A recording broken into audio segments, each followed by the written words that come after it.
নানু বাড়ি এখন মামা বাড়ি হয়ে গেছে। তাই এখন আগের মতন যাওয়া হয় না। কথাটা সত্যি হলো, মূল কারণ কিন্তু এটা নয় ভাই। নানা কিংবা নানু এখনো বেঁচে আছেন, কিন্তু তবুও আর আগের মতো যাওয়ার সেই টানটা খুঁজে পাওয়া যায় না। কারণ আমরা সবাই বড় হয়ে গেছি আর তার সাথে বদলে গেছে সবকিছু। ছোটবেলায় নানু বাড়ি যাওয়া মানেই ছিল এক অন্যরকম আনন্দ।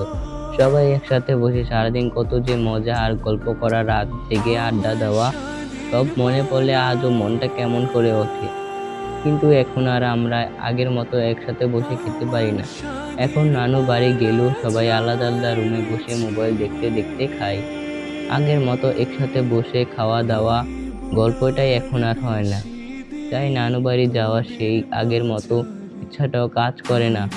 আসলে নানু বাড়িটা মামা বাড়ি হয়েছে দেখে দূরত্ব বাড়েনি ভাই, বেড়েছে আমাদের বড় হয়ে যাওয়া আর মোবাইলের স্ক্রিনে বেড়ে সেই সোনালী দিনগুলো হারিয়ে যাওয়াতে।